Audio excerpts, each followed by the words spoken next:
Hello, my friends. It's good to be back with you again on another episode from the Experienced Photographers. I'm Roger Newbold. I'm the talking head here with the fuzzy beard.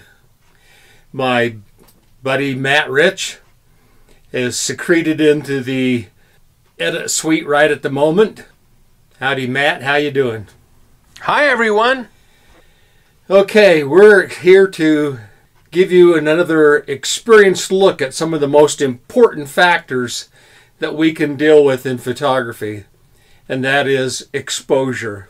Over the next few episodes, we will talk about some of the things that we need to know about exposure. It's just too big and too massive to fit into one vlog, so we're going to break it up a bit. But these are some of the things that we really need to know. I want to just read this to you. A correct exposure is one that reveals the desired light for the subject matter. Now, I think you ought to write that one down, because it's the one that reveals the desired light for the subject matter. Now, we're going to talk about some things, but what we want to understand is we don't want them overexposed, or that would be washed out, too light, and you couldn't really appreciate the image because of that.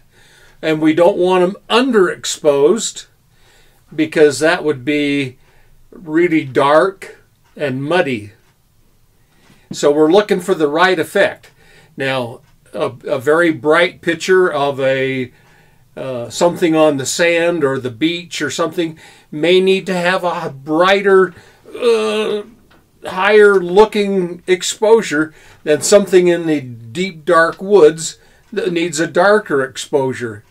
And so we're looking for the right exposure for the particular picture you're trying to express and for the type of mood that you're trying to express. Now, these words are important. You need to understand these, so we're all talking the same language and understanding the same thing.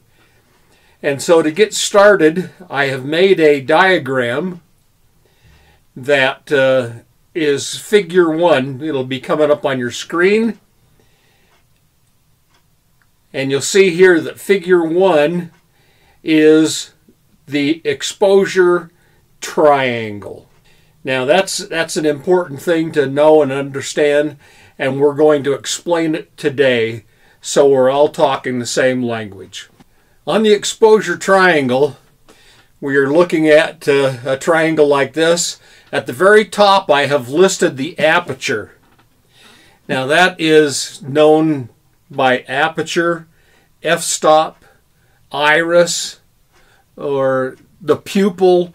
There are many different things we call it, but mainly we want to refer to this as the aperture. When you go to set this on your camera, we are looking for the dial that has a big A. Stands for aperture, unless you're dealing with Canon, and then it's AV, or aperture value. The aperture value is something that's very important, the aperture, because it adjusts the opening hole in the lens. And it allows a certain amount of light to come through. And what we're looking for is the quantity of light. That's what the aperture controls. It controls some other things, and we'll be talking about those in future episodes. But right now, on the exposure triangle, aperture controls the quantity of light. Now, it's an odd thing, and it may sound willy-nilly, but the bigger the f-stop number, the smaller the hole. So if I have a number like 16, that's a big number, but it's a teeny weeny tiny hole in the lens. And this is important because this is how the light comes through. Now, each change in whole f-stops allows 100% more light in or 100% less light to come through the camera. Now, many cameras will allow you, the user, the photographer, to use not only full f-stops, but perhaps half stops or even third stops. You will have to check and see how you've got your camera set up and understand we're talking right now full 100% f-stops. The camera allows the changes of light to come through. For example, if we have let's say f4, and we change it to 2.8, which is the next f-stop up, it's bigger. And that allows 100% more light to come through the lens into the camera, and then therefore hitting the sensor, or if you're using film, the film. If you change it the other way from 2.8 down to f4, then you are allowing 100% less light to come in to reach the sensor. You know, the eye and the aperture are very similar in that we can change them to allow more or less light to come into the camera. And so when you go into a dark space, your eye opens up and we can see into the darkness. The same thing you need to do with your camera. If you come into a darker area, you have to open up the f-stop to get greater quantity or more light into the camera. Or if you go outside into bright sun, you need to stop it down to a smaller f-stop to control the amount of light that comes through. Now, the interesting thing here is that it changes 100% or 100% less. It moves up and down. And this works hand in hand with all of the controls that we're going to talk about today. We will continue to talk about exposure over the next several episodes, and you'll find out how they actually work together into the mesh of hand-to-hand working. Next on our exposure triangle is the bottom left corner, and that deals with shutter speed. To change the shutter speed on your camera, you're looking for the dial or button that has been marked with a large S, as in shutter. Except for Canon, which has TV, time value, and that's the way Canon cameras are labeled. The shutter operates unlike the iris, which moves the hole bigger or smaller. The shutter operates like a gate. It opens and closes and allows a certain amount of light to come in. It is controlling duration, or the length of the amount of light falling into the camera. So one controls the quantity, this one controls the duration.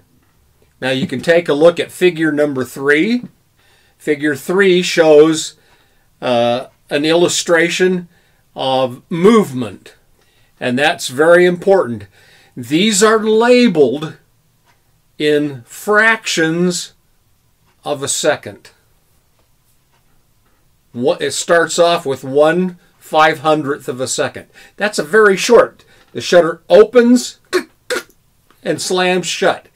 It is very quick. It's a very brief interval of time, and it freezes the action. And most normal action we see day to day can be stopped with the shutter speed that fast. We go down and down from 500 to 250, it allows more light in. It slows less action. We go to 125, it allows more light in by 100% more. We go down to 60, we get to 30. And now 30 is kind of a mystical place. At a 30th of a second, stopping action it's a hard point, because at about 30th of a second, you can no longer hand hold the camera still enough to stop your action or camera movement action. This is when you start to need a tripod. Now, tripods cannot curtail, cannot stop subject movement. If a car is going that fast, tripod isn't going to help it. A shutter speed of the 30th or something else is not going to help it. It needs a fast duration to stop that kind of violent movement. But anytime you select a shutter speed below a 30th, and it drops down to a 15th, to an 8th, so on. Once we get to about 1 second, then you really need a tripod. The tripod is really cool because it allows you to have a shutter open so you can capture subject matter in the deepest and darkest, back in a forest, or if you're shooting nighttime scenes, you look up at the stars and you need something to hold the camera still. So after a 30th of a second, we get down to full second intervals. Most cameras will start with a very brief, maybe 2,000th of a second, down 500, so on, to a 30th. And at that point, you have to start being very careful. But once you get to 1 second, most cameras will allow the camera shutter to remain open up to about 30 full seconds. And that doesn't stop the motion of your subject, but it allows the subject to record in a very dark and dim area so that you can capture the light in a nighttime type of scene. And this is where you really are going to need a tripod. After we get down to the end of what the camera is capable of, approximately 30 seconds, we have one more control that is labeled with the letter B. B as in bulb. As long as you're holding the cable release, the bulb setting will hold the shutter open until you release your cable release. So bulb will hold it longer than 30 if you have a need. All of these things after below a 30th are tripod. They also will not stop any subject movement, nor will they stop any photographer movement or camera motion. But above a 60th, camera motion most likely can be curtailed. I did an interesting experiment in school one day. Took all the students out. We had a brick building right behind our photo lab. Had them all photograph the bricks at varying shutter speeds, and we could see how slow a student could handhold a camera without making the bricks blurry. This was a test to see what the camera operator, the photographer, could do. How could they slow it down and still handhold it and get a sharp picture? Then I sent them across the street to the nearby store. They partook in their individual vices, whether it was chocolate, coffee, or a cigarette, or whatever they did. They came back and we photographed the same brick building. The very strange thing is we found no student, after partaking of any kind of stimulus, could possibly handhold a camera as slow as he did when they were, to use a better word, sober. So tripods are important. Having no stimulus in your system is important so that you can control what's going on. For example, if you change your shutter speed so that opens at 1/25 of a second, and you change it to a slower one as it gets darker, the next speed down would be 60. There will be a change of 100%. More light will come in. Less action will be stopped, but things all work together hand in hand. And as I mentioned, we will be checking this out over the next couple of episodes to see how f-stop controls quantity and shutter controls duration, and how this works hand in hand together with all of the controls that we find in photography.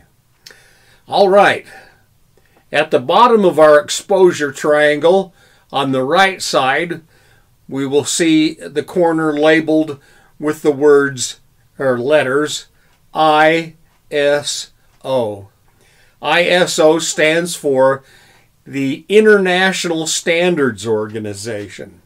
They are the group worldwide that has come together and determined how much light it takes to record a good image in terms of foot candles.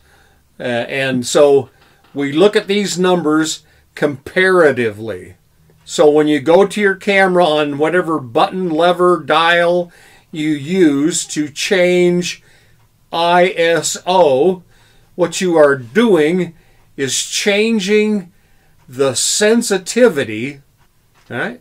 The sensitivity, just like going to a radio and turning up the volume, you change the sensitivity of the system and how it actually records the data to your film and or sensor. So I've got figure number 4. Figure number 4 indicates that there is some kind of default setting, and the numbers start from about ISO 50 and work their way up to a much higher number. So if we have less sensitivity to light, meaning we have a lot of light, we can use a low number like 100. If we have very little light, we may have to use ISO 6400. So the default setting in most cameras today is about ISO 100. My Fuji XT, it is 160. That's the native ISO. That's as low as I can go. So you have to make sure that you check the settings in your camera and see where you're at and how high they go and what you can do to use them to make a better picture. Low ISO values are usually used in the point where we have a lot of bright light. 100 is great for outdoors when we have sunlight streaming in on us and we can shoot at a low ISO. This also gives us the greatest amount of sharpness and is a good place to be. As the light grows dimmer, we can turn the sensitivity up. Just like volume, we turn it up and we can get a different sensitivity going. When there is less and less light, we change it up to maybe 800 if you're in your house, so that you can shoot in the house and still make pictures. If you go outside at nighttime and you want to look up and shoot the stars, then you're going to be at ISO 3200, 3200, or 6400. That's going to allow the sensitivity to be really jacked up, and it will capture very low light levels and make an image for you. Now, there's some really good things about digital, and I have to say I love this. In the days of film, we chose a roll of film, 100 ISO, or we got another roll of film that was 400 ISO, or we had some other films that reached up to maybe 3200 ISO. Once you put a roll of film in, it was there for the next 24 or 36 exposures, and you had to deal with it. The thing I love about digital, I love this, is you can change ISO anytime you want.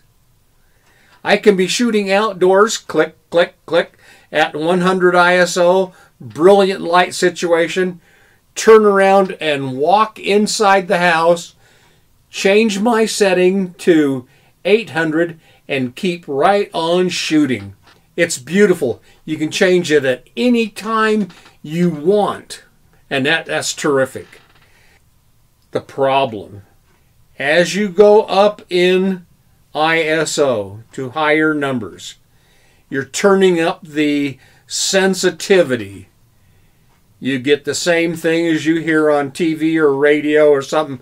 Once you get your sensitivity up too high, in audio we end up with static and snapping and crackling and other bad things that are happening in the audio quality.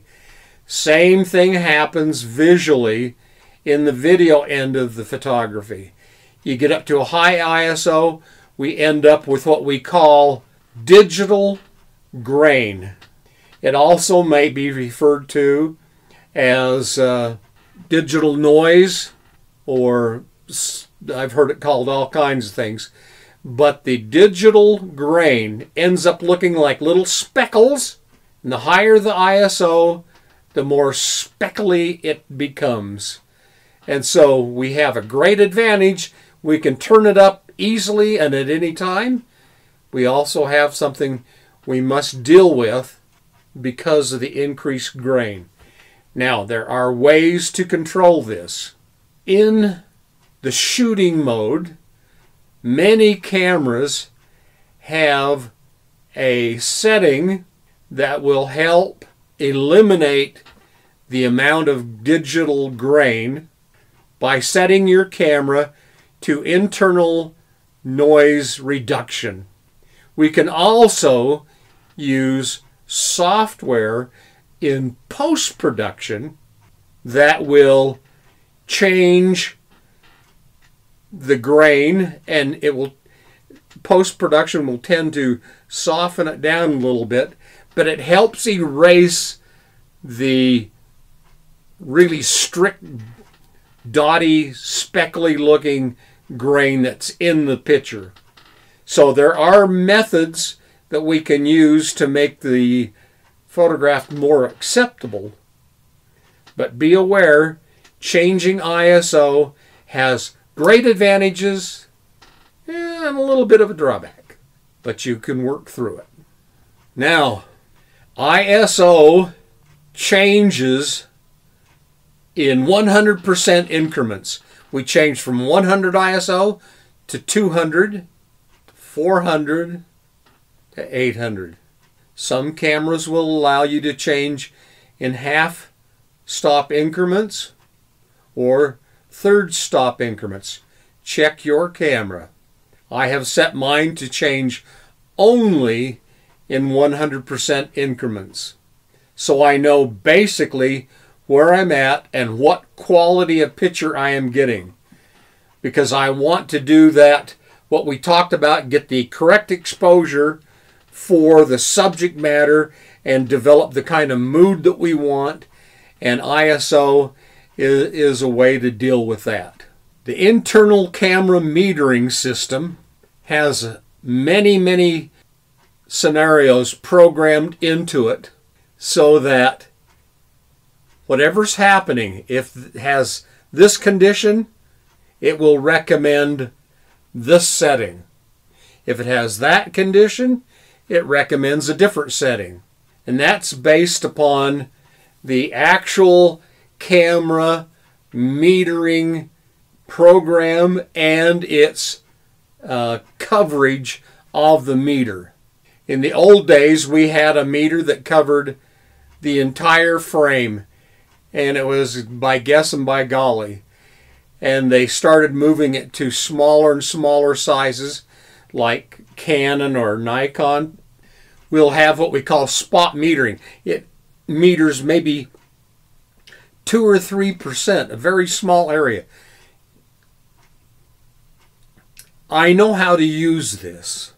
When I was working with Ansel Adams, we used to use a spot meter in a handheld meter. We had 1%. We'd read this, and then we would make some assumptions and go set the camera. We don't have to worry about that today. One of the beautiful things is the new metering system from Nikon is called Matrix, and the new metering system from Canon is called Evaluative. I don't know what your camera calls this program, but if we look at figure number 5, you will see I've given you some little marks here that show you the indication what your camera metering pattern is all about. And I have found that I cannot trick my camera. It gives me the very best information when I'm in evaluative metering or matrix, and it gives us the right combination of numbers that we can make a very excellent exposure. Let's look at figure 5B. It shows you what you see in your camera. 125, 16, 200. What the heck? This is what the meter is recommending to the photographer if he is setting it manually, or to the camera if you're using it in an automatic mode. Now, evaluative or matrix metering was pre-programmed from the factory, and they have done a marvelous job at doing this. They've taken hundreds and hundreds of scenarios. If you have light sky and light ground, it may mean that it's a snow scene, and it recommends what it needs to know. If you have a dark sky and a dark ground, it may be that you are in a forest or mud or some other situation. But it knows what it sees and recommends the 3 basic numbers that you need: ISO, shutter speed, and f-stop. And these are great. So, for example, you'll see those numbers: 125, 16, 200, and that is the numbers that you should set your camera to. Now, photographers may be able to set boundaries within the camera. I do not want the camera to change itself. I want to shoot at ISO 100. You set 100, the camera will keep 100, and it will vary the shutter speed or the f-stop to give you the correct exposure. Pretty cool. You can also set specific boundaries if you need a specific shutter speed. We're going out today to photograph race cars, and I need to be at, say, 2,000th of a second in order to stop a car racing across the screen. If I set ISO 100 and 1/2000th of a second, the only thing that the meter can tell me is what f-stop I need. And so this all works pretty cool. It works really amazingly well so that you can get these things together to create the type of mood that you want. If you want a real slow shutter speed and see some subject movement, a pedestrian walking by, or I took a picture the other day of a fire truck coming around the corner. As they slowed down, I hurried and changed my camera down to a 15th of a second. And as they made the sweeping turn, I shot, and as they got right in front of me, they started accelerating and moving away. At a 15th of a second, everything was reasonably sharp except for the fire truck, which was moving. And that made it really look like an emergency. So take advantage of these settings to make a picture that describes why you are making the photograph. It's really cool. Now, how do you change all of these settings? You can go to your mode dial in your camera, and you will see that you can set it on P for program. That way the camera does everything for you. You have no more control. I don't like that. I want to say something specific. Why am I taking this picture? So I'm going to be looking at S for shutter speed changes, or TV. I'm going to be looking at A for aperture value changes, or AV in Canon. I'm going to be looking for M. That changes one at a time. Everything manually. You have to take control. I love using the shortcut. I don't want to shoot manual and have to change 1, 2, 3 things every shot I've got. So I set my ISO for either bright outside or dimmer inside.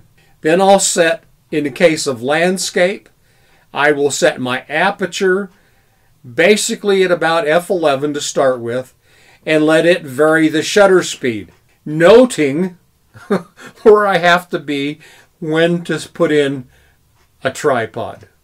Or if you're concerned with stopping action of either the subject or the photographer's action, you're going to be looking for S for shutter or TV for time value. You're going to be controlling the shortcut. You've told the camera this is the speed I need, and it will change the other things. So I like working with the mode dial and making pictures that will work for me. You select your predetermined parameters, and then you let her go. Now, to this point, we have looked at the exposure triangle. We've looked at aperture value, shutter speed, and ISO. We've talked about these. We've defined what they do. We've defined how to alter them and change them. So next episode, we'll be talking about how they actually change the picture in many, many different ways, and how they work hand in hand together to form greater photographs. Now, as I mentioned before, once you subscribe and become a friend, you are part of the family. I love this. You become our friends. Reach up there and subscribe. Hit that little bell so it alarms and reminds you a new episode is up on the screen, and you can follow something else. Then, please feel free to ask questions. What's bugging you in particular? What is holding your personal photography back? Please, I'm really willing to do what I can to help you make better photographs. I love photography, and I love listening to you guys. I love describing these things and helping you out. So I look forward to our next episode in dealing with more about exposure. And until then, I wish you the best and hope all goes well in your life and in your photography. See you soon. Thanks. Roger, signing out.